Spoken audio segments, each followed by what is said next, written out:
네, 시청자 여러분 안녕하십니까? 뉴스타트 2부 시작합니다. 제20대 대통령 윤석열이 파면됐습니다. 윤 전 대통령은 사흘째 관저에서 칩거를 이어갔는데요. 이번 주 중반 이후에나 관저를 떠날 것으로 보입니다. 자연인으로 받게 될 내란 재판과 체포 방해 혐의 수사도 윤 전 대통령을 기다리고 있습니다. 이제 시선은 파면일로부터 60일 안에 치러질 21대 대선으로 향하고 있습니다. 국민의힘 대선 주자들은 이번 주 출마 선언을 예고했고 더불어민주당 이재명 대표는 조만간 대표직에서 물러날 전망입니다. 그럼 이 시각 주요 뉴스부터 살펴보겠습니다. 우원식 국회의장이 제왕적 대통령제를 바꿔야 한다며 개헌을 제안했습니다. 조기 대선에서 개헌 국민투표를 동시에 진행하자고 제안했습니다. 윤석열 전 대통령이 파면 이후 두 번째 입장문을 냈습니다. 지지자를 향해 여러분 곁을 지키겠다고 밝혔는데 이번에도 승복에 대한 언급은 없었습니다. 트럼프 대통령의 상호 관세 발표 이후 전 세계 50개국 이상이 협상을 요청해왔다고 백악관이 밝혔습니다. 하지만 오는 9일 상호 관세 부과가 연기되거나 유예될 가능성은 없다고 선을 그었습니다. 타이완 번화가에서 한국인 유학생이 묻지마 피습을 당해 크게 다쳤습니다. 경찰은 현지인 30대 남성을 체포하고 범행 모습이 담긴 CCTV를 공개했습니다. 첫 소식입니다. 우원식 국회의장이 이번 대통령 선거일에 개헌을 위한 국민투표도 함께 시행할 것을 제안했습니다. 이번 비상계엄 사태로 권력구조 개편에 대한 국민적 공감대가 크다며 정치권의 호응을 촉구했는데 성사 여부는 미지수입니다. 이종원 기자입니다. 우원식 국회의장이 윤 전 대통령 파면 이틀 만에 기자회견을 열고 특별 담화를 발표했습니다. 대한민국의 모든 성취를 무너뜨릴 뻔한 비상계엄 사태는 막았지만 다시는 이런 일이 벌어질 수 없도록 권력 분산을 위한 개헌이 시급하다고 강조했습니다.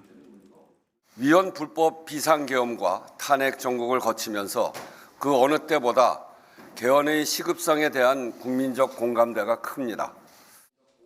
그러면서 개헌을 위한 국민투표를 이번 대통령 선거일에 동시에 진행하자고 정치권에 제안했습니다. 시한이 촉박하긴 하지만 가장 어려운 권력구조 개편은 이번 기회에 꼭 하고 부족한 내용은 내년 지방선거와 함께 2차 개헌으로 추진할 수 있다고 설명했습니다. 당장은 헌법 불합치 결정을 받은 국민투표법 재외국민투표권 조항 개정과 국회 헌법개정특위 구성이 필요하다고 봤습니다. 이 악순환을 반복하지 않으려면 새 대통령의 임기가 시작되기 전에 물꼬를 터야 합니다. 시대적 요구, 개헌 방향성이 가장 명료해진 지금이 개헌을 성사시킬 적기입니다. 그러나 두 달이 채 안 되는 숨가쁜 조기 대선 레이스를 목전에 두고 정치권이 우 의장의 제안을 받아들일지는 미지수입니다. 우 의장은 각 당 지도부와 개헌 논의에 대한 공감대가 있었다고 설명했지만 국민의힘은 즉각적인 공식 입장을 내놓지 않았고 시기와 추진 일정, 그다음에 추진 내용에 대해서는 개헌특위에서 논의가 아직까지 충분히 된 게 아니기 때문에 더불어민주당 지도부는 반대 기류가 더 선명합니다. 이제 막 윤석열이 파면된 현재의 조건에서 좀 빠른 시간 안에 당 차원에서 또 지도부 차원에서 상당수 친명계 의원들 역시 반대의 뜻을 공개적으로 밝히기도 했는데 일각에선 이재명 대표가 그동안 미뤄왔던 개헌 구상에 대한 공식 입장을 조만간 밝힐 거란 관측도 나옵니다. YTN 이종원입니다. 조기 대선에 막이 오르면서 출마를 저울질하던 국민의힘 잠룡들의 움직임도 빨라지고 있습니다. 경선 일정에 맞춰서 이번 주에 속속 출사표를 던지고 본격적인 대선 채비에 돌입할 전망입니다. 손효정 기자입니다. 윤석열 전 대통령 파면 직후 조기 대선 언급은 자제해왔던 보수 진영 대선 주자들. 침묵을 깨고 가장 먼저 대권 행보 시작을 알린 건 홍준표 대구시장입니다.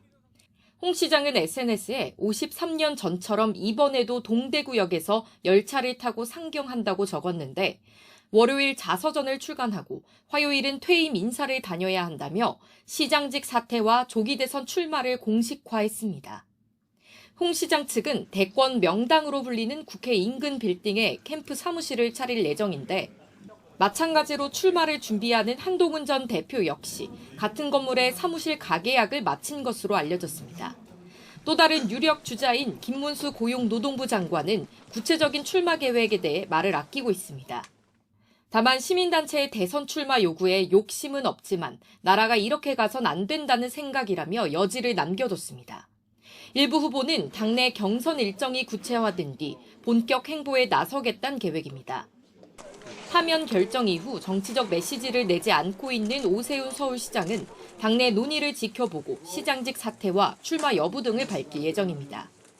안철수 의원은 이번 주 중반 서울 광화문에서 출마를 선언하는 방안을 유력하게 검토하고 있습니다. 원희룡 국토교통부 장관, 유승민 전 의원 등도 여론을 주시하며 출마 여부를 저울질하고 있습니다.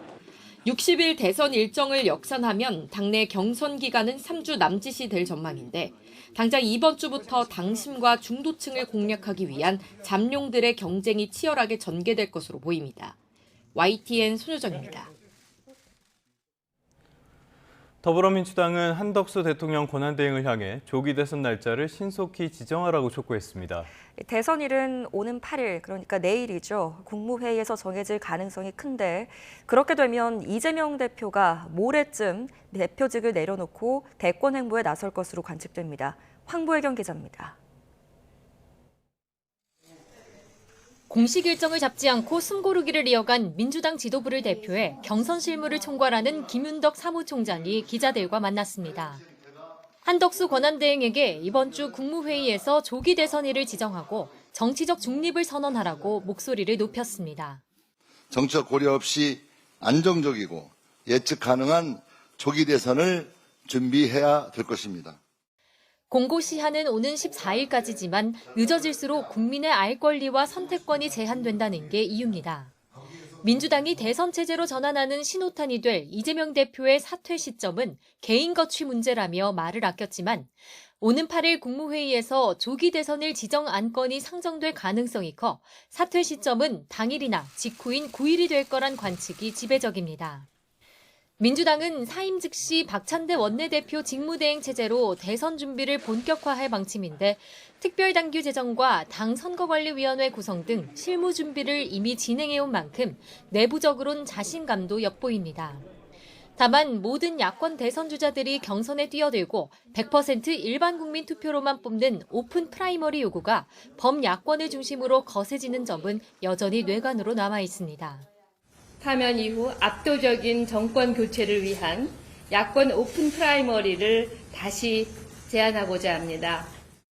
김두관 전 의원을 시작으로 비명계 주자들이 속속 대선 레이스에 뛰어들 거로 보이는 가운데 이재명 대표가 범야권 제안에 어떤 입장을 내놓을지에도 관심이 쏠립니다. YTN 황보혜경입니다. 자, 그럼 이번 탄핵 심판 결정문에 조금 더 집중해 보겠습니다. 헌법재판소는 결정문을 통해 모든 권력은 국민으로부터 나온다는 민주주의의 대원칙을 재확인했습니다. 또 정치적인 대립과 관련해서는 대통령과 국회 양측 모두에게 상호 존중과 협치를 강조했습니다. 신지원 기자입니다. 헌법재판소는 111일에 숙고 끝에 작성한 탄핵 결정문 곳곳에서 대한민국 정치를 향한 메시지를 남겼습니다. 특히 야당의 탄핵 남발과 국정 마비 시도가 계엄의 원인이라는 윤석열 전 대통령의 주장도 정치적으로 존중되어야 한다고 언급했습니다. 그러나 정치적 대립은 일방의 책임이 아니라면서 윤 전 대통령과 국회 모두에 일침을 가했습니다. 이 대목에서 문영배 헌재소장 권한대행은 대심 판정에 앉은 청구인과 피청구인 양측을 번갈아 바라보며 선고 요지를 낭독했습니다. 국회는 소수 의견을 존중하고 정부와의 관계에서 대화와 타협을 통하여 결론을 도출하도록 노력하였어야 합니다.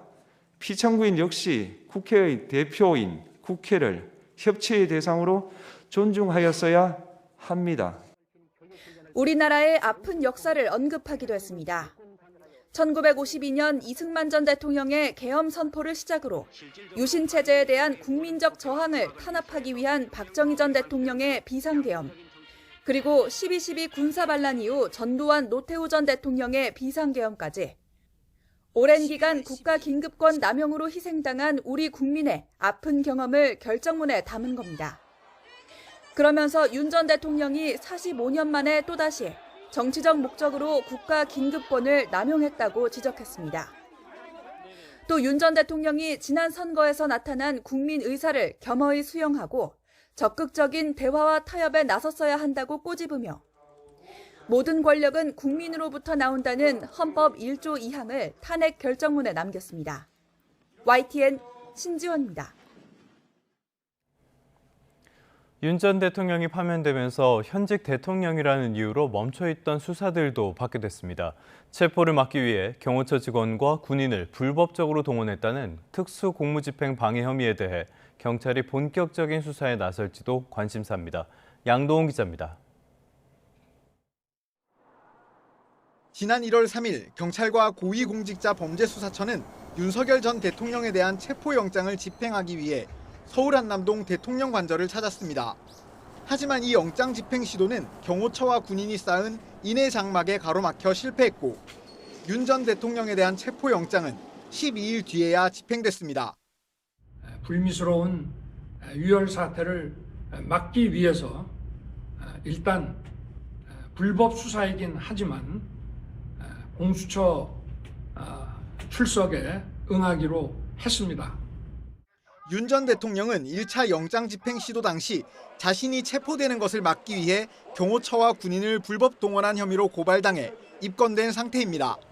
특히 지난달 경찰 특별수사단은 같은 혐의로 김성훈 경호처 차장에 대한 구속영장을 신청하면서 윤 전 대통령을 공범으로 적시하기도 했습니다.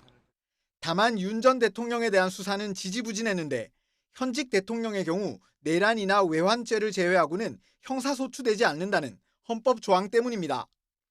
파면된 대통령에게는 더 이상 불소추 특권이 적용되지 않기 때문에 체포 방해 혐의에 대한 경찰 수사도 이제 본 궤도에 오를 것으로 보입니다. 또 법원에서 구속영장이 기각된 김성훈 경호처 차장과 이광우 경호본부장에 대한 경찰 수사도 가속도가 붙을 전망입니다. 경찰은 법과 규정대로 수사를 이어갈 것이라는 원론적인 입장만 밝히고 있는 가운데 이들 2명에 대한 구속영장이 다시 신청될지도 관심이 모입니다. YTN 양동훈입니다. 내란의 중요 임무 종사 혐의로 기소된 조지호 경찰청장과 김봉식 전 서울경찰청장의 재판이 오늘 열립니다. 서울중앙지방법원은 오늘 오전 10시 형사합의 25부 심리로 조 청장과 김 전 청장의 내란 혐의 3차 공판기일을 진행합니다. 조 청장과 김 전 청장은 지난해 12월 3일 비상계엄 선포 당시 국회를 전면 봉쇄하기 위해 경력을 투입하고 주요 인사 체포 시도에 가담한 혐의를 받고 있습니다. 트럼프 대통령의 상호관세 발표 이후 전 세계 50개국 이상이 협상을 요청해왔다고 백악관이 밝혔습니다. 미 상무장관은 그러나 오는 9일로 예정된 한국 등 세계 각국에 대한 상호관세 부과가 연기되거나 유예될 가능성은 없다고 선을 그었습니다. 홍상희 특파원입니다. 케빈 해시 백악관 국가경제위원장은 관세 발표 이후 50개국 이상이 트럼프 대통령에게 협상을 요청해왔다고 밝혔습니다. I got a report from the USTR last night that more than 50 countries have reached out to the president to begin a negotiation. But they're doing that because they understand that they bear a lot of the tariff. 하워드 러트닉 상무장관은 그러나 협상 때문에 오는 9일로 예고한 상호관세 부과를 연기하거나 유예할 가능성은 없다고 선을 그었습니다. 상호관세는 적어도 며칠, 몇 주 동안은 그대로 유지될 거라며 트럼프 대통령의 발표는 농담이 아니었다고 강조했습니다. 미국과 무역 거래가 없는 남극 근처 허드 맥도널드 제도 같은 무인도까지 관세를 부과한 이유를 묻자 중국 등이 우회로로 삼아 수출할 가능성을 차단하기 위한 조치였다고 설명했습니다. 뉴욕 증시 폭락 등 상호관세 파장에도 미국 정부 인사들은 관세의 당위성을 설득하는 데 주력하고 있습니다.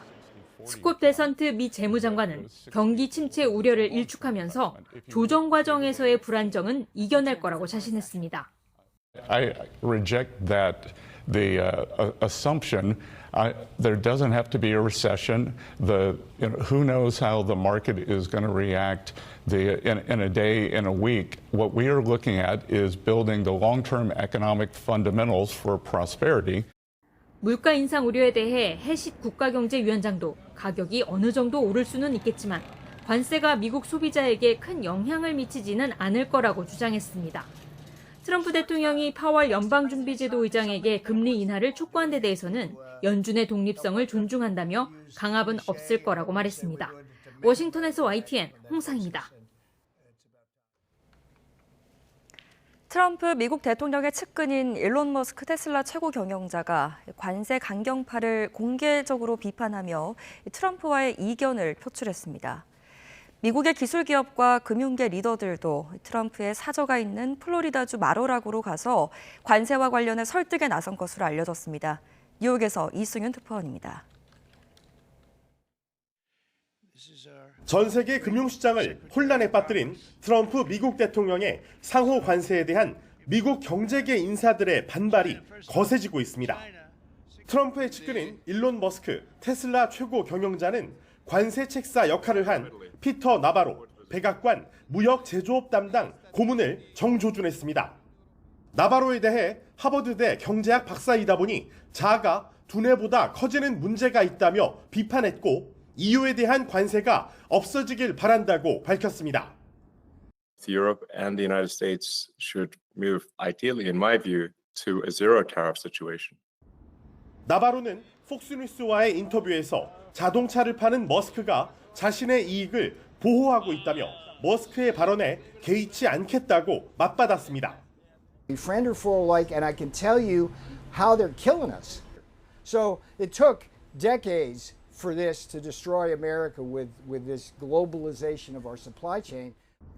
미국 기술기업과 금융계 리더들도 트럼프의 사저가 있는 플로리다주 마로라고로 가서 관세와 관련해 설득에 나선 것으로 알려졌습니다. 투자은행인 JP모건 체이스가 미국 경제 성장률을 1.3%에서 마이너스 0.3%로 하향 조정하는 등 관세 역풍이 심상치 않다는 판단에 섭니다. 경제 전문가들은 국제 비상경제 권한법을 근거로 트럼프 대통령이 시작한 관세 전쟁이 실제로 경제 비상사태를 초래할 수 있다고 경고하고 있습니다. 뉴욕에서 YTN 이승윤입니다. 타이완의 명동으로 불리는 타이베이 유명 번화가에서 한국인 유학생이 흉기에 찔려 크게 다쳤습니다. 경찰은 현지인 30대 남성을 체포하고 범행 당시의 모습이 담겨 있는 CCTV를 공개했습니다. 정유신 기자입니다. 한 남성이 차량 트렁크를 열고 무언가를 찾고 있습니다. 긴 흉기를 꺼내들더니 거리 건너편에 있는 남성 3명 일행을 향해 달려듭니다. 주말인 현지 시간 5일 아침 타이완의 명동으로 불리는 타이베이 시먼딩에서 벌어진 일입니다. 피해자는 20대 한국인 유학생 신모 씨였습니다. 차량을 타고 달아났던 30대 현지인은 30분 만에 경찰에 체포됐고 술에 취한 상태로 과거 폭력 범죄 경력이 있는 것으로 알려졌습니다. 체포된 용의자는 한국 유학생들이 쳐다본다고 생각해 흉기를 휘둘렀다고 주장했습니다. 등에 상처를 입은 신 씨는 다행히 생명엔 지장이 없는 상태로 직접 SNS에 당시 상황을 올렸습니다. 일면식도 시비도 전혀 없는 상태에서 공격을 받았다며 한국인이 많이 찾는 번화가에서 묻지마 범죄를 당해 충격을 받았다고 전했습니다. 우리 외교부는 철저한 수사를 당부했고 타이베이 경찰은 범행 하루 만에 CCTV를 공개하고 용의자를 살인미수 등의 혐의로 검찰에 넘겼습니다. 현지 언론들은 이번 흉기 사건으로 한국인을 비롯한 외국인 관광객에 악영향을 미칠 것을 우려하고 있습니다. YTN 정신입니다.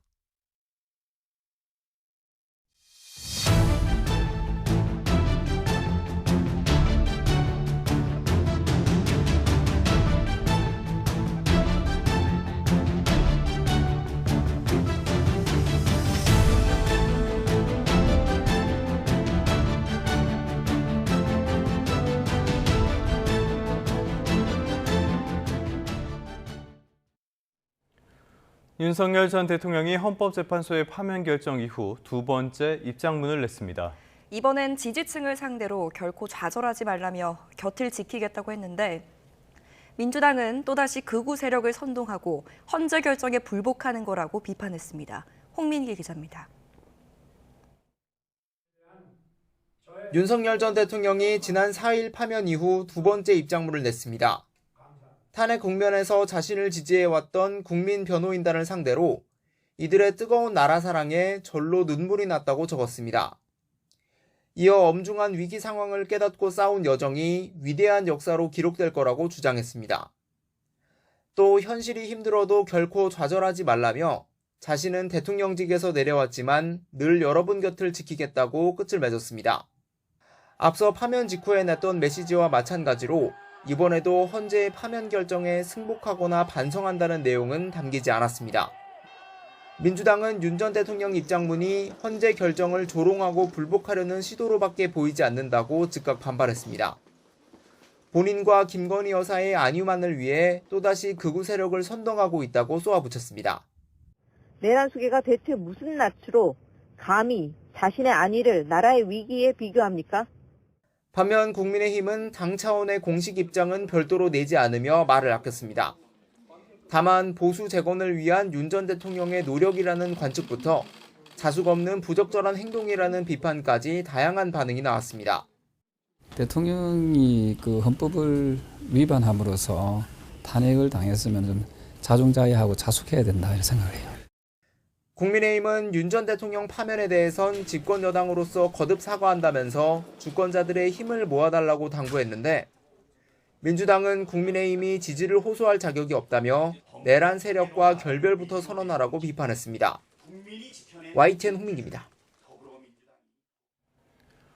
윤 전 대통령은 파면 사흘째에도 한남동 관저에서 칩거를 이어갔습니다. 사저로 이사하기 위한 실무 작업 아직 시작도 되지 않아 이번 주 중반 이후에나 퇴거가 가능할 전망입니다. 신윤정 기자가 보도합니다. 윤석열 전 대통령은 부인 김건희 여사와 함께 파면 사흘째에도 한남동 관저에 머물렀습니다. 관저는 물론 서초동 자택 주변에서도 윤 전 대통령 퇴거와 이주를 위한 특별한 움직임은 없었습니다. 대통령 경호처에도 구체적인 계획이 통보되지 않아 퇴거 준비와 경호 점검이 시작되지 않은 겁니다. 경호처 관계자는 다양한 상황에 대비하고 있고 구체적인 일시와 장소가 정해지면 경호 활동이 개시될 거라고 밝혔습니다. 이에 따라 윤 전 대통령의 관저 퇴거는 이번 주 중반 이후에나 가능해질 전망입니다. 박근혜 전 대통령이 파면 뒤 청와대를 떠나는데 56시간이 걸린 것과 비교하면 늦어지는 겁니다. 일각에서는 윤 전 대통령이 헌재 선고 직전까지도 기각이나 각하 결정에 무게를 두고 사저 복귀 계획을 소홀히 한 게 아니냐는 지적도 나옵니다. 대통령 관저를 언제까지 비워야 한다는 규정은 없지만 파면된 전직 대통령이 관저에 머무는 상황에 대한 정치적 부담은 커지고 있습니다. 특히 국민의힘 지도부, 나경원 의원과 관저에서 회동한 데 이어 지지단체를 향해 메시지까지 내자 야당의 비판 수위가 올라가고 있습니다. 파면된 윤석열이 어째서 아직까지 대통령 관저의 주인 행세를 하고 있는 것입니까? 국민의힘은 국민이 두렵지 않습니까? 민주당 전현희 최고위원도 남의 집에서 뭐 하고 있는 거냐며 윤 전 대통령이 문재인 전 대통령 임기 마지막 날 자정 청와대 개방을 강행했다며 같은 잣대를 적용하라고 압박에 나섰습니다.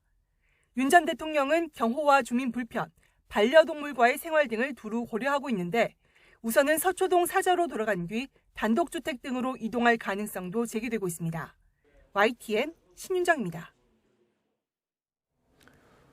조기 대선을 앞두고 우원식 국회의장이 이번 대선과 개헌 국민투표를 동시에 진행하자고 각 정당에 제안했습니다.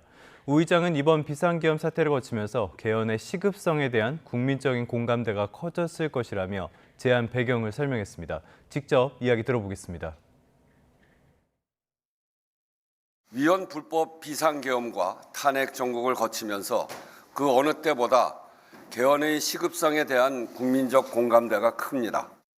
그동안 대한민국이 쌓아온 모든 성취를 일거에 무너뜨릴 뻔한 비상계엄 사태는 막았지만 다시는 이런 일이 벌어질 수 없도록 근본적인 처방이 필요합니다. 비상계엄이 헌법의 잘못은 아닙니다만 이번 기회에 헌법을 보완해 구조적 방벽을 세워야 합니다. 이번 대통령 선거일에 개헌 국민투표를 동시에 시행할 것을 제안합니다. 기한 내에 합의할 수 있는 만큼 하되 가장 어려운 권력구조 개편은 이번 기회에 꼭 하자는 것입니다.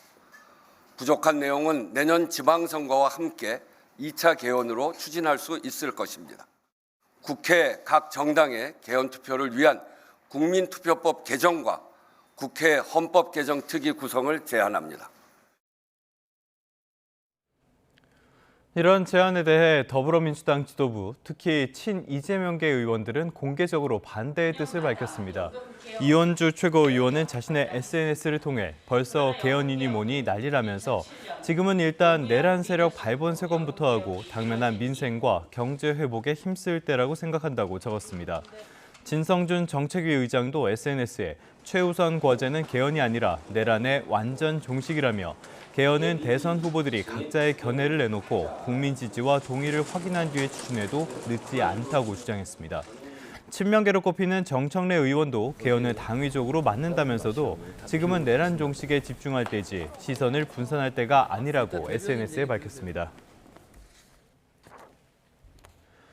국민의힘은 국회 개헌특위 등을 통한 추가 논의가 필요하다고 밝혔습니다. 권영세 비상대책위원장은 의원총회 뒤 기자들과 만나 개헌론에 대한 입장에는 변함이 없다면서도 당내 개헌특위에서 논의해 안을 제시해야 한다며 이같이 말했습니다. 서지영 원내대변인도 의원총회 직후 기자들과 만나 개헌에 대한 당의 입장은 변함이 없지만 시기와 내용에 대해선 아직 충분히 논의되지 않았다고 설명했습니다. 당 소속 대통령을 잃은 국민의힘은 조기 대선에 대비해 당내 선거관리위원회를 꾸리기로 했고요. 본격적인 대선 모드에 돌입했습니다. 권영세, 권성동 현 지도부는 유지하기로 했습니다. 임성재 기자입니다. 윤석열 전 대통령 파면 결정 이틀 뒤 국회에 모인 국민의힘 의원들은 현실화된 조기 대선 전국에서 전국 수습 방안을 논의했습니다. 일단 중진회의와 2시간 넘는 의원총회 끝에 대통령 후보 선출을 위한 선거관리위원회를 출범하기로 뜻을 모았습니다. 비대위원회에서 선거관리위원회를 아마 구성하고 추인하고 발족될 예정입니다. 권영세 비상대책위원장과 권성동 원내대표, 투톱 체제는 재신임하기로 했습니다. 애초 현 지도부가 탄핵 정국에서 구성된 비대위고 2달도 안 남은 대선 시기상 당장 리더십을 바꾸긴 어렵다고 판단한 것으로 보입니다. 현재 있는 지도부에서 앞으로 남아있는 대선 일정까지 최선을 다해서 수행해달라는 의미에서 다시 재신임을 박수로 추인을 했습니다. 두 사람은 소속 의원들에게 대선에서 승리하는 게 대한민국을 지키는 것이고 우리의 사명이라고 말한 거로 전해졌습니다. 다만 당 일각에선 지도부 사퇴를 요구하는 목소리도 여전한 것으로 알려졌습니다. 시간이 없다고 이대로 그냥 가자? 어영부영 가자?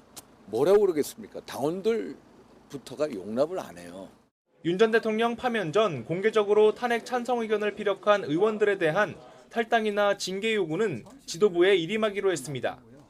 당론 반대에 따른 불이익을 줄지 덮고 갈지를 두고 고심이 이어질 것으로 보이는데 탄핵의 정당성 여부를 놓고 분란의 불씨가 될 수 있습니다.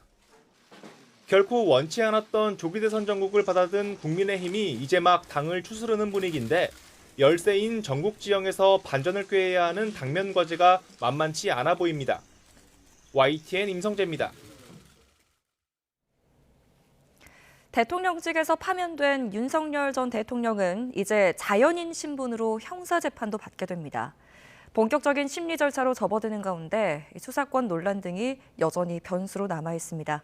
김태원 기자입니다. 윤석열 전 대통령은 오는 14일 내란 혐의 첫 정식 재판을 앞두고 있습니다.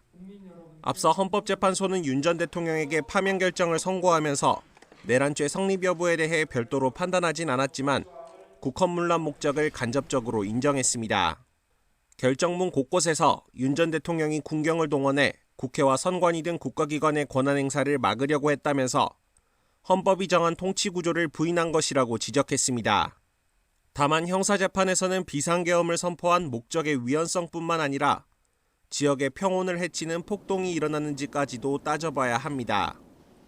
검찰은 주요 인사를 체포해 구금하려 한 정황이나 군경을 동원해 평온을 해쳤다는 점을 강조하고 윤 전 대통령 측은 사상자 등 아무런 피해가 없었고 폭동이라고 보기도 어렵다고 맞설 것으로 보입니다. 또 공수처 수사 과정에서 불거진 내란죄 수사권 논란도 결정적인 쟁점입니다. 앞서 법원은 지난달 7일 윤 전 대통령의 구속 취소를 인용하면서 수사 과정에 논란의 여지가 있다는 점을 인정했습니다. 공수처 수사 범위에 내란죄가 포함돼 있지 않고 관련 범죄로 인지했다고 볼 근거가 없는 윤 전 대통령 측 주장을 반박할 수 있는 명확한 규정이나 확립된 대법원 판례가 없다는 겁니다. 불소추 특권을 잃은 윤 전 대통령이 향후 직권남용 혐의로 추가 기소되는 과정에서 위법 수사, 위법 기소 논란이 다시 한번 불거질 전망입니다. YTN 김태원입니다. 헌법재판소는 앞서 윤석열 전 대통령이 포고령을 통해 의료인의 업무 복귀를 강제하려 했던 부분을 헌법 위반이라고 지적했습니다. 의료계는 이런 헌재의 결정을 바탕으로 다시 강경 투쟁에 나설 분위기입니다. 김주영 기자입니다. 윤석열 전 대통령의 계엄 선언 이후 공개된 포고령은 의료인에 대한 조항이 들어가 있어 눈길을 끌었습니다. 의료인이라는 특정한 직종만을 꼬집어 언급한 데다 위반했을 경우 처단한다는 극단적 표현까지 담고 있었기 때문입니다. 계엄 해제 이후에도 의료계 단체들이 한 목소리로 비판하며 윤 전 대통령 퇴진을 요구한 이유입니다. 헌법재판소 역시 전공의 등 의료인에 대한 포고령 조항에 문제가 있다고 판단했습니다. 우리 헌법 제77조와 개헌법 제2조는 전시나 사변, 적과의 교전 상태처럼 비상 상태일 경우 국민의 기본권을 제한할 수 있도록 규정하고 있습니다. 하지만 당시 상황은 기본권을 제한할 정도의 조건 아래에 있다고 보기 어렵다는 설명입니다.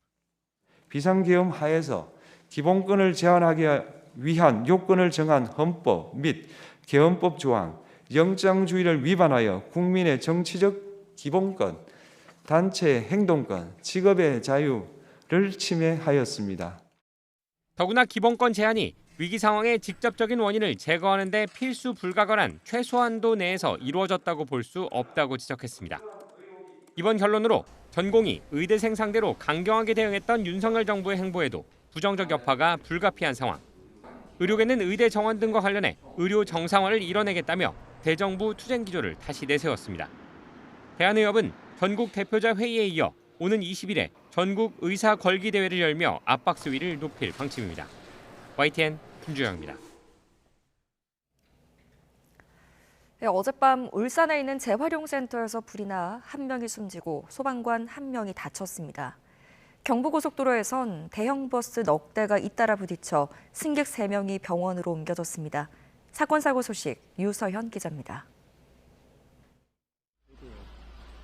소방대원들이 연신 물줄기를 쏘아대지만 시뻘건 불길은 좀처럼 잡히지 않습니다. 울산 남구 두항동에 있는 재활용센터에서 불이 난 건 어젯밤 9시 50분쯤. 소방당국은 불이 옆 건물로 옮겨 붙으면서 폭발이 발생하자 한때 대응 1단계를 발령했고 3시간 10여 분 만에 모두 진화했습니다. 이 불로 건물 안에서 한 명이 숨진 채 발견됐고 소방관 한 명이 다쳤습니다. 건물 관계인을 수선으로 저희 구조대에서 발견했습니다. 앞 유리가 완전히 박살난 채 버스들이 줄줄이 멈춰서 있습니다. 어제 오후 6시 20분쯤 경부고속도로 부산 방향 천안 호두휴게소 인근에서 고속버스 2대와 관광버스 2대가 연쇄 추돌했습니다. 이 사고로 승객 3명이 다쳐 병원에 옮겨졌습니다. 경찰은 맨 앞 버스가 급정거했다는 운전자 진술 등을 토대로 정확한 사고 경위를 조사하고 있습니다. 비슷한 시각 경기 화성시 정남면에서는 자동차 부품 제조 업체에 불이 났습니다. 이 불로 그라인더 작업을 하던 40대 남성이 양쪽 발등에 2도 화상을 입었습니다. 어제 오후 5시 40분쯤에는 강원도 영월군 남면의 한 야산에서도 불이 나 1시간여 만에 꺼졌습니다. 이 불로 산림 0.2헥타르가 소실됐습니다. 소방당국은 인근 마을 관정펌프에서 누전이 발생해 불이 난 것으로 보고 있습니다. YTN 유서연입니다. 경제 한 줄 뉴스입니다. 미국발 관세 전쟁으로 대미 수출이 13% 넘게 감소할 수 있다는 분석이 금융권에서 나오고 있습니다.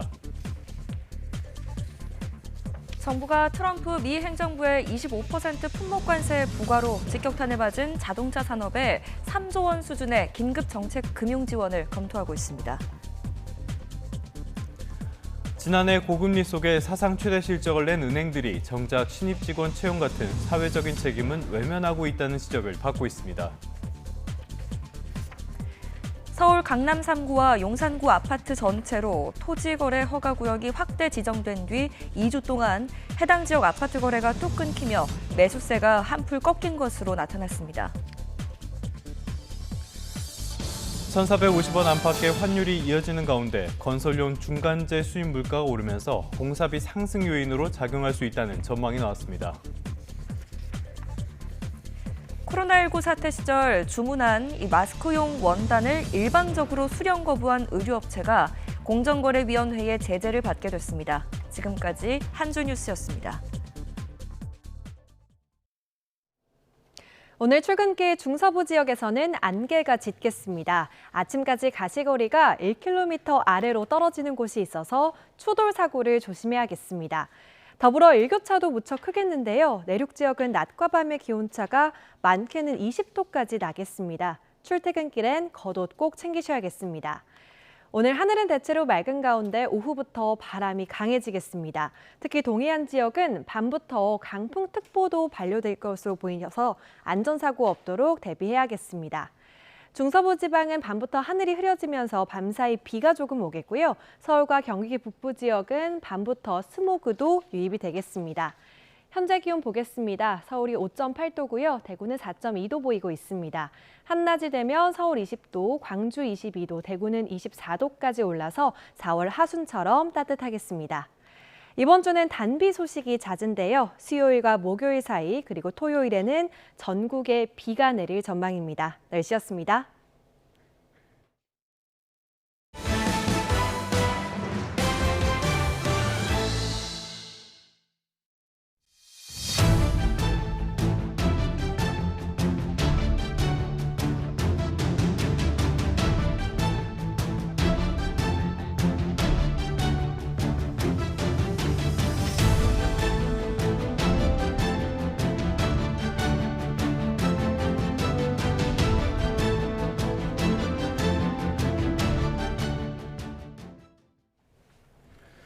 대구 북구에서 난 산불 진화에 나섰던 헬기가 추락했습니다. 이 사고로 70대 기장이 숨졌습니다.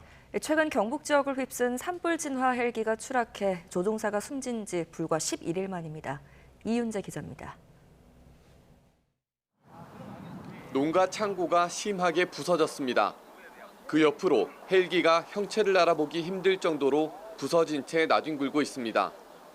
대구 북구에 산불 신고가 접수된 건 오후 3시 10분쯤. 그로부터 30분이 채 지나지 않아 진화에 나섰던 헬기가 추락했습니다. 가까운 저수지에서 진화에 쓸 물을 퍼오다 균형을 잃고 떨어진 거로 추정됩니다.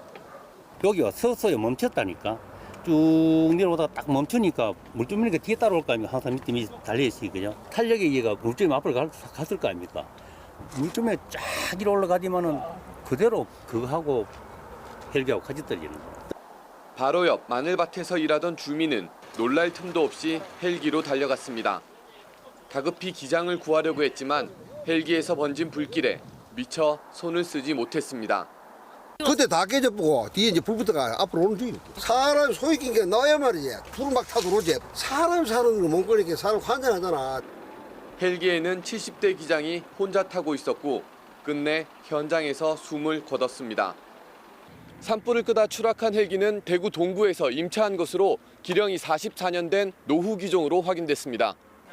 국토부 항공철도 사고조사위원회는 현장을 확인해 부서진 기체를 수습하고 구체적인 사고 경위를 조사하고 있습니다. 앞서 지난달 26일에는 경북 산불 진화에 투입됐던 강원도 임차 헬기가 의성군 신평면에서 추락해 70대 조종사가 숨졌습니다. YTN 이윤재입니다. 이번 사고의 원인을 밝히기 위한 합동감식이 오늘 이뤄집니다. 대구 북구는 추락 헬기의 블랙박스가 전소한 것으로 파악했습니다. 또 담뱃불로 인한 산불로 추정하고 있지만 정확한 화재 원인을 밝히기 위해 경찰에 수사를 의뢰할 방침입니다. 영남 지역을 휩쓴 최악의 산불이 꺼진 지 이제 일주일째입니다. 하지만 집으로 돌아가지 못한 이재민은 3,000명이 넘는 것으로 집계됐습니다. 피해 신고도 경북과 경남에서만 10,000건에 육박하는 것으로 조사가 됐는데 집안이 약해지는 장마철이 다가오면서 정부가 대책 마련에 나섰습니다. 차상은 기자입니다. 역대 최악의 산불로 꼽히는 영남 지역 산불이 완전히 꺼진 지 일주일. 집을 잃고 대피한 이재민은 3,193명으로 집계됐습니다. 이 가운데 2,400여 명이 체육관이나 경로당 같은 곳에 머물고 있지만 조금이나마 편하게 쉴 수 있는 임시주택 설치까지는 한 달가량 걸릴 거로 예상된다는 게 지자체 설명입니다. 이번 산불로 피해가 극심한 경북 경남 지역에서만 10,000건에 육박하는 피해 신고가 접수됐습니다. 주택과 과수원, 비닐하우스 같은 개인 피해 신고가 전체의 96%, 고속도로와 상하수도 같은 공공시설 피해 신고가 4%로 집계됐습니다. 지역별로는 경북이 9,375건, 경남 427건으로 울산 울주군 등 다른 피해 지역의 신고가 더해지면 10,000건이 넘을 전망입니다. 정부와 지자체가 복구에 힘을 쏟고 있지만 다가오는 장마철이 걱정입니다. 장맛비에 약해진 산불 피해 지역 집안이 무너질 가능성이 커진 탓에 어느 때보다 철저한 대비가 필요합니다. 본격적인 장마철이 오기 전까지 산불 피해 지역의 산사태, 비탈면 붕괴 등 토사재해에 대비한 대책도 차질 없이 마련하겠습니다. 다행히 구호 손길은 꾸준히 이어지고 있습니다. 응급 구호 세트와 모포, 생필품 등 100만 점에 육박하는 구호 물품이 이재민에게 지급됐고 국민 성금도 900억 원 넘게 모금됐습니다. 정부는 경북 의성에서 위험을 무릅쓰고 주민 대피를 도운 인도네시아 국적 선원 3명에게 최장 5년까지 취업 활동을 할 수 있는 특별 기여자 체류 자격을 주기로 했습니다. YTN 차상입니다.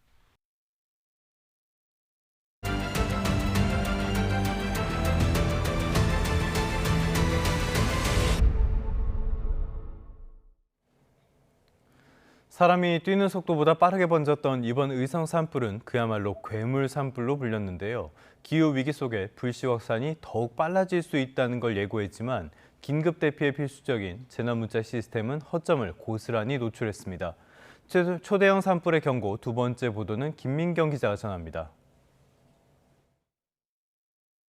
이번 산불로 목숨을 잃은 사람들은 대부분 60대 이상 노년층입니다. 민가로 번지는 산불을 피하지 못했거나 대피 도중에 숨진 것으로 파악됐습니다. 급격히 번진 산불로 많은 사람이 피해를 입었지만 재난 문자가 남발되거나 받았다 해도 대피 방법이나 장소를 알 수 없어 혼란을 빚었다는 지적이 나왔습니다. 정보들이 너무 많은 사람들한테 너무 똑같은 정보가 가고 하다 보니까 이제 대피하는데도 너무 혼선이 야기가 되는 거죠. 시속 8.2km로 확산한 이번 산불은 역대 가장 빠른 속도를 기록했습니다. 기후위기로 산불 확산이 더욱 빨라질 수 있다는 우려가 커지는 가운데 기상청이 극한호우 상황에서 호우 현황과 안전조치 사항을 담은 즉각 긴급재난 문자를 발송하듯 산불 확산 상황을 정확히 파악하고 있는 산림청이 지자체를 거치지 않고 즉각 재난 문자를 발송해 대응 시간을 단축해야 한다는 주장도 있습니다. 대피 문자를 원활하게 수신이 안 되는 환경이 돼 있었고 그다음에 확산 속도가 워낙 빠르다 보니까 공무원이나 진화대원들이 가서 열심히 가서 안내를 해주려고 하지만 이미 산불을 지나가는 이런 속도였습니다. 그래서 우리의 이제 대피 체계도 이런 초고속 산불에 맞는 대피 체계로의 전환이 필요할 것 같습니다. 또 산 주변에 거주하는 주민 대부분이 노년층이라는 점에서 디지털 기기에 익숙하지 않은 이들을 위한 맞춤형 대피 지침을 새로 마련해야 한다는 주장도 있습니다. 동행 대피, 어르신들, 노약자들을 모시고 마을 단위로, 커뮤니티 공동체 단위로 책임자와 함께 대피 시스템, 대피했을 때 안전하게 머무를 수 있는 시스템, 이런 것들을 잘 구축해야 된다. 산불 재난 문자의 문제점이 여실히 드러난 이번 초대형 산불. 신속하고 체계적인 시스템 개선이 시급합니다. YTN 김민경입니다. 이번 산불 피해는 과일값에도 영향을 미칠 전망입니다. 특히 사과값에 대한 우려가 큽니다. 이승은 기자가 보도합니다. 인구 고령화와 이상기후에 따른 재배의 어려움으로 올해 농가들의 주요 과일 재배 면적이 일제히 줄어들 것으로 조사됐습니다. 한국농촌경제연구원 조사 결과 사과와 감귤, 포도 재배 면적이 1%, 배와 단감은 2% 감소할 것으로 관측됐습니다. 사과의 경우 3년 연속 재배 면적 감소입니다. 그런데 이 같은 집계는 전국 사과 생산량의 25%를 차지하는 이번 산불 피해 지역 집계 결과는 아직 반영되지도 않은 수치입니다. 앞서 정부는 전국 사과 재배 면적의 9%에 이르는 3,000헥타 피해 신고가 들어왔지만 이달 중순 개화기가 돼야 정확한 피해를 알 수 있다며 실제 피해 규모는 신고된 면적의 20%가 안 될 것이라고 설명했습니다. 하지만 집과 농기계, 물 주는 시설까지 피해를 입은 농민들은 살아남은 나무를 두고도 막막하기만 합니다. 협곡에 있는 가수원은 거의 전멸하다시피 하고요. 꽃도 좀 따줘야 되고 뭐 약도 쳐야 되고 하는데 뭐 약치는 물이나 이 받는 물통 같은 거 시설 같은 게 뭐 타버려서 그거 복구하느라고 응급 복구하느라고 바쁘네요. 주요 수입과일 역시 이상기후와 환율 상승의 영향을 받고 있습니다. 바나나의 경우 지난 3월 필리핀의 잦은 비로 4월에는 수입가 상승으로 1년 전에 비해 수입량이 줄었습니다. 이상기후와 재난, 고령화 영향에 올해도 과일 물가는 서민 경제에 부담을 줄 가능성이 높습니다. YTN 이승은입니다. 결혼식과 장례식장에서 사용된 화환이 아무런 표시 없이 새 것처럼 둔갑해 다시 팔리고 있습니다.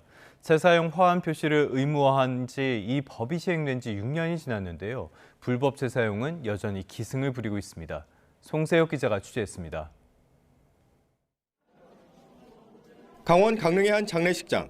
농산물 품질관리원 단속반이 화환에 특수 손전 등을 비춥니다. 겉보기에는 평범한 국화꽃에서 형광물질이 선명하게 드러납니다. 며칠 전 단속반이 다른 빈소 화환에 미리 형광물질을 뿌려뒀는데 그 화환이 재사용 표시 없이 다시 판매된 겁니다. 기분은 일단 기분 좀 안 좋아. 재활용품 용다 이러면 조금 그렇죠. 재사용 화환을 판매한 꽃집을 단속반과 함께 찾아가 봤습니다. 꽃집 주인은 장례식장에서 버려진 화환에서 쓸만한 꽃을 골랐었다며 새 꽃만 쓰면 남는 게 없다고 주장합니다. 소비자는 88,000원에 그러면 그거는 모르지. 맞는 게 4만 5천원이 받으니까. 음식점 가서 10,000원짜리 음식을 시키면 10,000원이 다 들어가나요? 리본만 갈아 여러 차례 되파는 경우도 많습니다.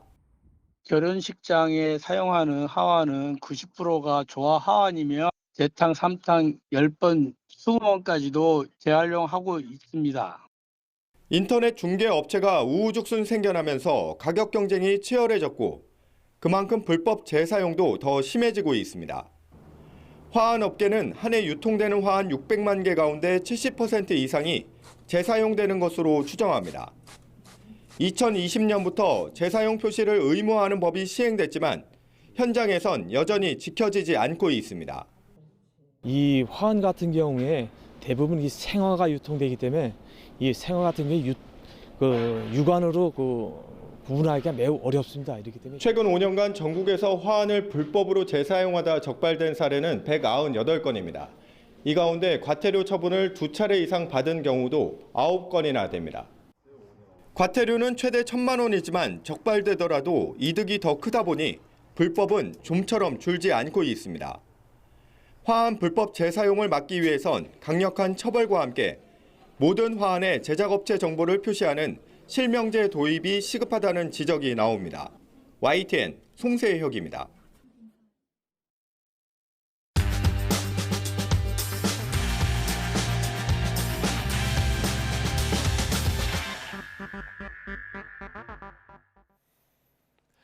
(4월 7일) 월요일 스타트 브리핑 시작합니다. 먼저 서울신문입니다.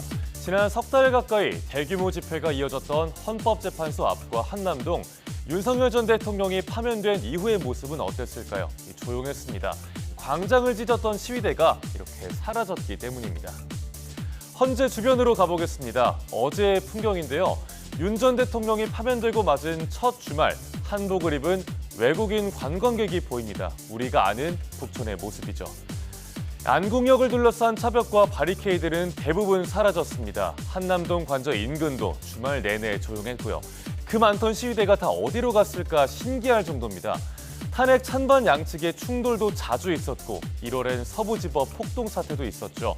그만큼 갈등과 분열이 심각했는데 다행히 선고일인 4일엔 별다른 불상사는 없었습니다. 하지만 전광훈 목사 등 윤 전 대통령 일부 지지층은 광화문에서 집회를 이어가고 있습니다. 경찰은 당분간 혹시 모를 사태에 만반의 대비를 하겠다는 방침입니다.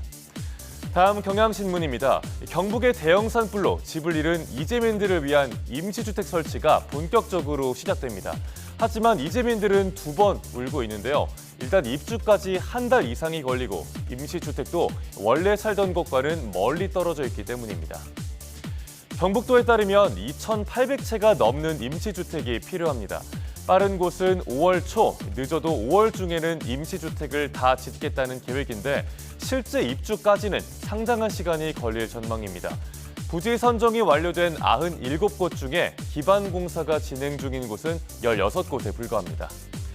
이재민들은 당장 올해 농사가 걱정입니다. 생업이 농사인데 농경지와 대피시설의 거리가 너무 멀기 때문이죠. 임시주택의 대부분이 단지형으로 조성됩니다. 즉 이재민들이 원래 삶의 터전과는 멀리 떨어진 원거리 임시주택에 들어가야 한다는 뜻입니다. 새 집을 짓는 건 더 어렵습니다. 주택 전소의 경우 지원금은 2천만 원에서 3,600만 원. 여기에 전국에서 모인 성금이 배분된다고는 하지만 집을 새로 짓기엔 턱없이 부족하겠죠. 이재민들은 자신의 집으로 돌아갈 길도 막막한 상황입니다. 끝으로 중앙일보입니다. 333만 원 아이폰이 현실화가 될까요? 이 배경엔 트럼프 미국 대통령의 관세 폭탄이 있습니다. 애플이 직격탄을 세게 맞았고요. 삼성전자는 분주하게 계산기를 두드리는 중인데요. 관세 정책이 스마트폰 시장에 어떤 파도를 일으켰는지 보겠습니다. 미국은 중국에 기존 관세 20%에 상호 관세 34%까지 총 54%의 관세를 때렸습니다. 그런데 애플은 전체 아이폰 판매량의 90%를 중국에서 만듭니다. 당연히 피해가 클 수밖에요. 아이폰 16 프로맥스의 현재 미국 내 판매가가 약 233만 원인데 상호 관세가 적용되면 가격 인상이 불가피해서 약 333만 원에 이를 거란 전망이 나옵니다. 그렇다면 삼성전자의 대응 전략은 어떨까요?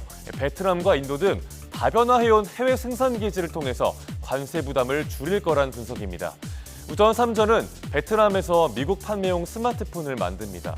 미국이 베트남에 46%의 관세를 때리긴 했는데 그래도 애플에 비해서 미국 내 타격은 덜할 수 있습니다. 다만 유럽 등 미국 이외 시장에선 애플이나 중국 업체와의 경쟁이 더 치열해질 걸로 보입니다. 관건은 트럼프 행정부가 애플의 관세를 면제해줄지 여부입니다. 트럼프는 일기 때 애플의 일부 중국 생산 제품에 대해선 관세를 유예해준 적이 있습니다. 트럼프의 관세 폭탄에 스마트폰 시장도 예외가 없이 술렁이는 모습입니다.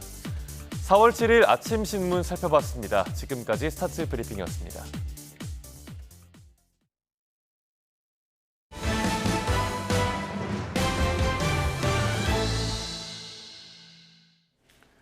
이번에는 트럼프의 관세 정책이 불러온 파장 짚어보겠습니다. 미국이 중국산에 34% 추가 관세를 매기자 중국도 맞불 관세에 더해 각종 보복 조치를 쏟아내고 있습니다. 미국의 자충수라는 역공도 폈는데요. 반미 정서 확대라는 전략적인 덤까지 챙겼다는 평가가 나옵니다. 베이징에서 강정규 특파원입니다. 중국은 이번에도 미국과 똑같이 34% 추가 보복 관세를 매기기로 했습니다. 발효 시점도 미국과 시차에 맞춘 10일 낮 12시 1분으로 잡았습니다. 히토류 7종에 대한 수출 통제는 발표 즉시 시행됐습니다. 타이완에 무기를 판 미국 기업 16곳에 이중용도 수출을 금지하고 11곳은 제재 명단에 추가했습니다. 닭고기와 수수 등 트럼프 대통령의 정치적 텃밭인 농산품을 겨냥한 금수 조치도 빼놓지 않았습니다. 决定暂停1家美国涉事企业高粱输华资制，3家美国涉事企业禽肉骨粉输华资制。 파나마 운하 운영권에 이어 동영상 플랫폼 틱톡의 미국 사업권 매각에도 제동을 걸었습니다. 결국 트럼프는 트루스 소셜을 통해 틱톡 금지법 시행을 75일 추가 유예한다고 밝혔습니다. 같은 날 중국 외교부 대변인은 5% 넘게 떨어진 미국 증시 3대 지수 사진을 페이스북에 올렸습니다.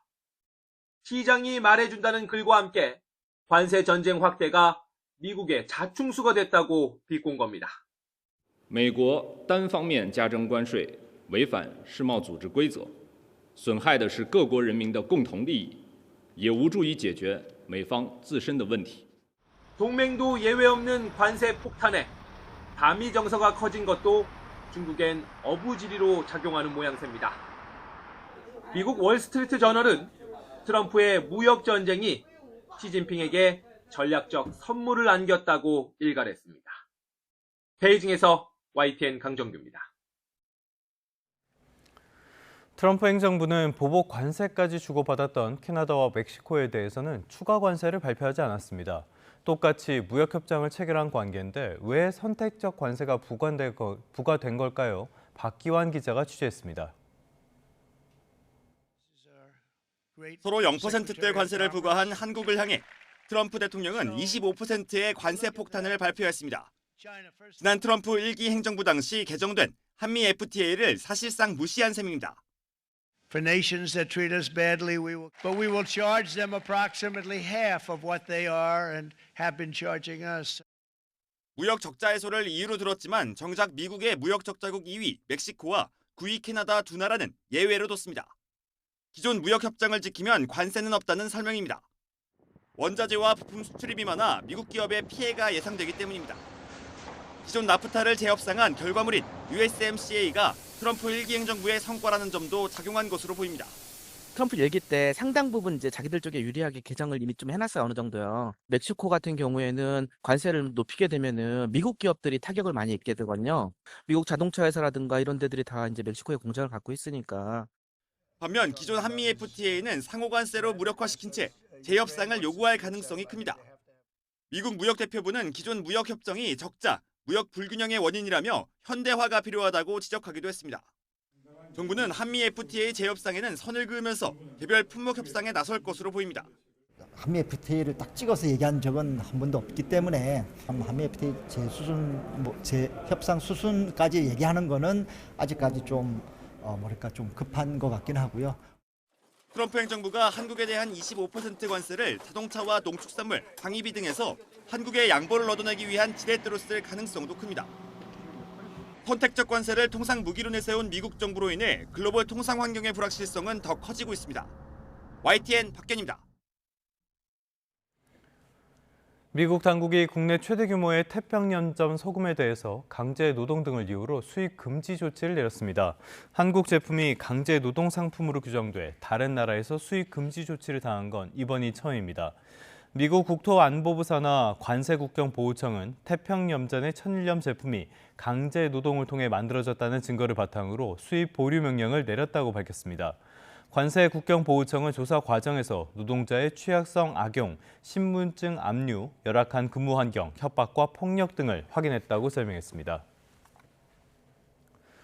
트럼프 대통령의 일방주의적, 제국주의적 국정 운영에 반대하는 시위가 미국 전역에서 열렸습니다. 수십만 명이 시위와 행진을 벌이면서 트럼프표 정책을 비판했고요. 트럼프 대통령을 향해 손을 떼라고 외쳤습니다. 박영진 기자입니다.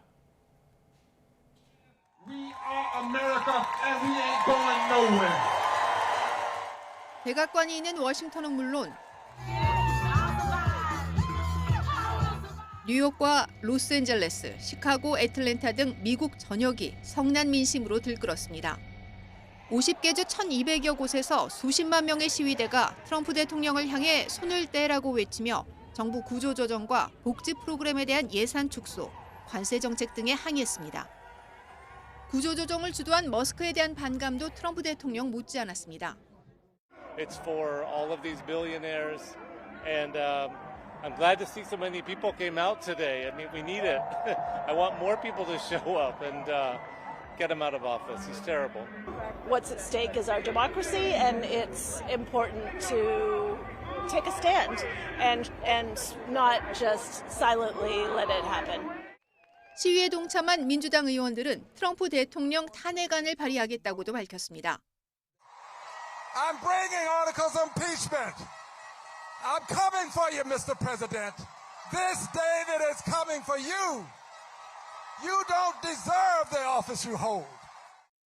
오바마 전 대통령과 해리스 전 부통령 등도 트럼프 대통령을 공개 비판하며 시민들이 나서 목소리를 내야 한다고 촉구했습니다.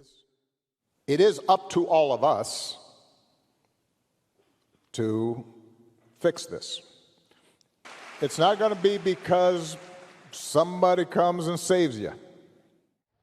상호관세 발표 후 첫 주말, 미국뿐 아니라 런던과 파리 등 유럽 주요 도시에서도 트럼프에 반대하는 시위가 열렸습니다.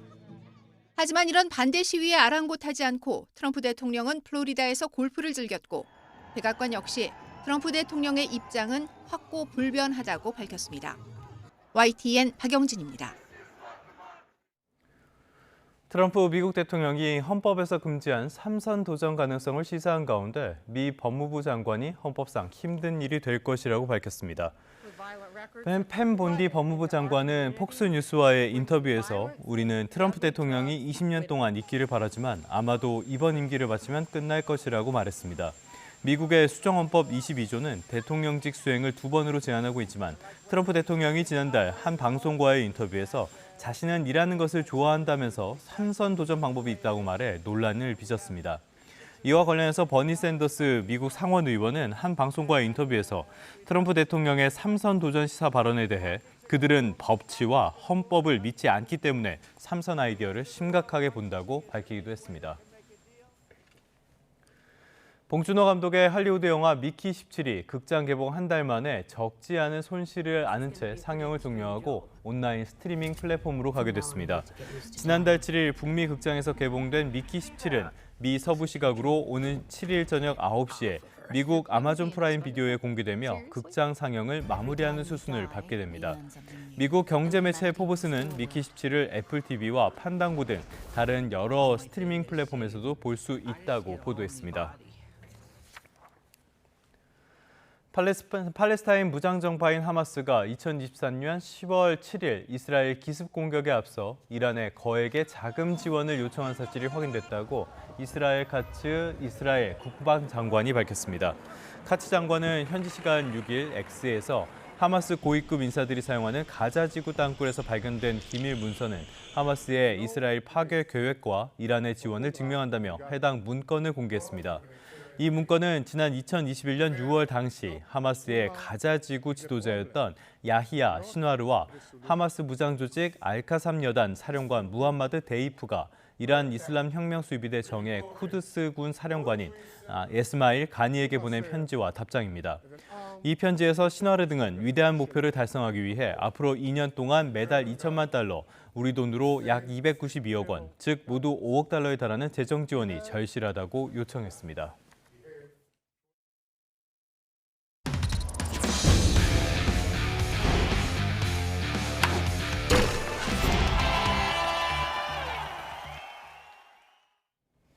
스포츠 뉴스입니다. 완벽한 투타 균형으로 프로야구 선두를 질주 중인 LG가 개막 11경기 만에 10승 고지를 선점했습니다. 삼성은 7회까지 퍼펙트를 기록한 레이스의 빼어난 피칭을 앞세워 한화의 대승을 거뒀습니다. 프로야구 소식 양시찬 기자입니다. 투아웃 만루 상황, 타석에 들어선 홍창기가 좌익수 앞에 떨어지는 적시타를 날립니다. 평범한 단타성 타구였지만 기아 이우성의 실책이 겹치면서 1루에 있던 박혜민까지 홈에 쇄도합니다. 적극적인 주루로 단숨에 3득점을 완성한 순간입니다. LG는 4회와 7회에도 선두타자가 살아나간 기회를 놓치지 않고 득점을 만들며 개막 11경기 만에 10승 고지를 밟았습니다. 마운드에선 선발 치리노스의 역투가 빛났습니다. 7이닝 동안 안타는 3개만 내주고 삼진은 7개를 곁들이며 한 점만 내주는 짠물 피칭으로 시즌 2번째 승리를 수확했습니다. 삼성은 선발 레이스가 7회까지 한 타자도 1루에 내보내지 않는 퍼펙트를 기록하며 대기록 달성 기대감을 키웠습니다. 하지만 8회 선두타자 문현빈에게 안타를 맞고 마운드를 내려오면서 기록은 작성하지 못했지만 삼성은 타선까지 폭발하면서 한화의 대승을 거뒀습니다. 오늘 좀 좀 더 공격적으로 가보자. 타자가 변하고 생각을 하고 있을 때 오히려 몸쪽 커터라든가 뭐 이런 식으로 한번 공격해보자라고 했는데 그게 뭐 좋은 결과가 있었던 것 같습니다. 팽팽한 투수전이 이어진 인천 경기에서는 오태곤이 KT 마무리 박영현을 상대로 끝내기 안타를 뽑으면서 짜릿한 승리를 거뒀습니다. 지난 4일 경기에서도 끝내기 안타를 기록한 오태곤은 친정팀 KT에 2경기 연속 비수를 꽂았습니다. 고척에서 NC는 홈런 2방을 포함해 장단 13안타를 터뜨리며 키움의 연승을 거뒀고 두산은 롯데와 난타전을 벌인 끝에 승리를 챙겼습니다. YTN 양시창입니다. 한국 여자 프로골프 KLPGA 투어에서 이혜원이 국내 개막전 정상에 올랐습니다. 이혜원은 부산에서 열린 두산건설 위브 챔피언십 최종 라운드에서 4라운드 합계 12언더파로 홍정민을 한타 차로 제치고 우승했습니다. 홍정민과 11언더파로 동률을 이룬 상황에 마지막 18번 홀을 맞은 이혜원은 8m 거리의 이글 퍼트를 홀컵에 떨어뜨리며 버디에 그친 홍정민의 짜릿한 한타차 우승을 차지했습니다. 오늘 출근길엔 짙은 안개와 큰 일교차를 염두에 두셔야겠습니다.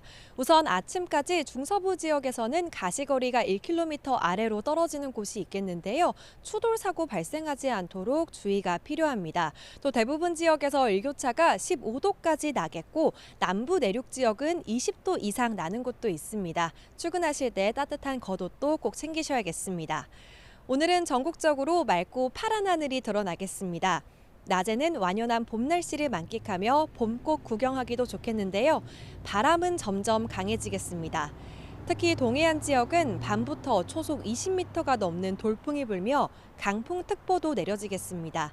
안전사고 없도록 대비를 하셔야겠습니다. 밤부터 중서부 지역은 하늘이 점차 흐려집니다. 늦은 밤에 수도권과 영서부터 비가 시작되겠고 자정 이후에는 충청도로 확대하겠습니다. 내일 새벽까지 이들 지역에는 5mm 정도의 비가 조금 오겠습니다. 현재 기온은 서울이 5.8도, 대구는 4.2도로 아침 공기는 다소 쌀쌀합니다. 한낮에는 서울 20도, 광주 22도, 대구는 24도까지 올라서 4월 하순처럼 따뜻하겠습니다. 주 후반까지 따뜻한 날씨가 이어지겠지만 단비 소식이 잦습니다. 수요일과 목요일 사이 그리고 주말에는 전국에 비가 내리겠고요. 주말에는 날도 일시적으로 쌀쌀해지겠습니다. 오늘 대체로 공기질은 양호합니다. 다만 오후부터는 스모그가 유입되겠는데요. 서울과 경기 북부 지역은 밤사이 초미세먼지 농도가 다소 높게 오르겠습니다. 지금까지 YTN 이혜민입니다. 네, 3분 뒤에 뉴스타트 3부가 계속됩니다.